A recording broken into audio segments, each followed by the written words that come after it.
Tuloy po kayo sa Teknotito, ang inyong tagapaghatid ng kaalaman sa digital and technology enablement para sa ating mga Pilipino. Ito ay bahagi ng serye ng video tutorials sa paggamit ng Microsoft Word. Upang mapadali ang inyong pagsabay sa aralin, maaaring i-download ang sample at exercise files mula sa Teknotito website. Makikita ang link sa video description sa ibaba.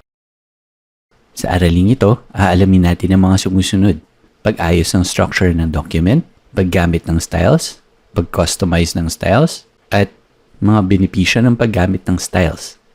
Ituloy natin ang pag-aaral sa mga mahahalagang tools sa Home tab. Mapapansin kasama ng text at paragraph formatting options sa Home tab ang style options. Kadalasan ay hindi ito pinapansin o ginagamit ng maraming users ng Microsoft Word. Ngunit, ito ay isa sa mga pinakamahalagang features na magagamit sa application na ito. Pag-ayos sa structure ng document. Kailangan nating isaayos ang structure ng document ng ating ginagawa. Ito ay nakadepende sa isinusulat.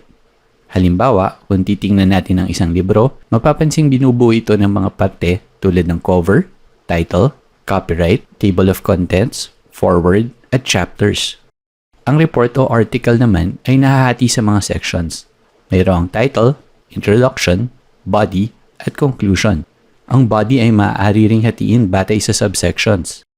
Isipin kung tayo ay nagsusulat ng mga ganitong tipo ng dokumento. Kung hahayaan nating naka-default ang lahat ng formatting options, mapapansing hindi nito maipapakita ng mabuti ang pagkakahati-hati ng document.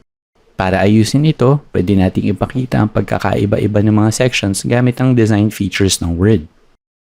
Maaaring baguhin ng text formatting tulad ng font, font size, case, at kulay upang magmukhang magkaiba ang ating heading sa body text.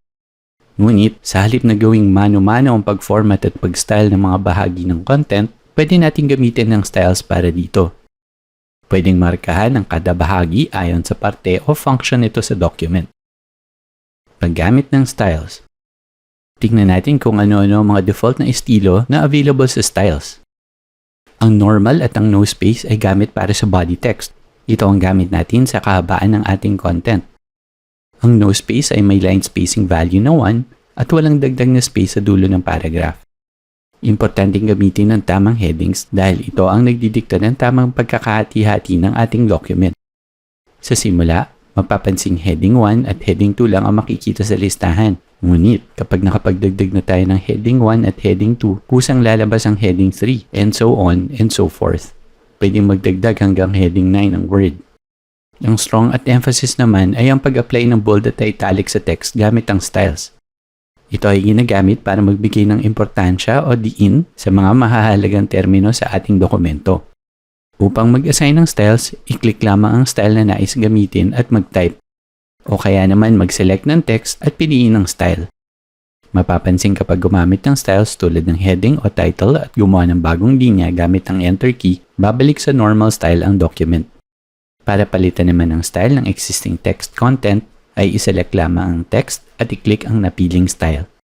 Pag-customize ng styles. Ang isang kainaman ng paggamit ng styles ay mas mabilis nating ma-update o mapapalitan ang disenyo ng may consistency. Subukan nating lapatan ng ibang design ang ating document.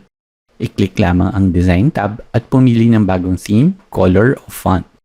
Mapapansing automatic na na-apply ang mga ito sa ating styled content. Subukan din nating i-customize mismo ang kada style. Bumalik sa Home tab at i-right-click ang style na gustong i-customize. Piliin ang Modify. Dito, maaari nating palitan ng text formatting tulad ng font, font size, kung naka-bold o italic ito, ang text alignment, text color, line spacing, space before at after paragraphs, at indentation. Click lang ang OK upang ma-apply ang changes. Kapag nag-customize tayo ng style, ay lahat ng text content na gumagamit ng style na ito ay ma-update gamit ang panibagong formatting. Kaya naman napakainam na gumamit ng styles upang mapabilis ang pag-format ng content. Isipin kung ikaw ay may mahabang document na may maraming headings. Kung mano-mano tayong gumamit ng text formatting, ay kailangan nating isa-isahin ulit kung kailangan nating palitan ang itsura ng headings. Benepisyo ng tamang structure. Bukod sa madaling pag-update ng design, may iba pang benepisyo ang paggamit ng tamang structure. Nagiging navigable ang document.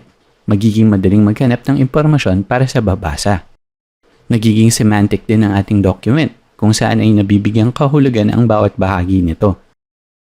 Nakatutulong din ito sa accessibility, kung saan madali itong maproseso ng assistive technologies para sa people with disabilities. Nagagamit ng screen readers ang semantic information para basahin ng tama ang mga bahagi ng document. Halimbawa, ang heading sa magtatakda sa pagsimula at pagtapos ng isang section, at ang strong at emphasis naman ay magtatakda na bigyang diin ang pagbasa sa mga salitang namarkahan nito. Kung nagustuhan nyo ang video na ito, i-click ang like button sa ibaba ng video. Para sa iba pang mga tutorial, mag-subscribe upang makatanggap ng notification tuwing may update. Yan lamang muna. Salamat!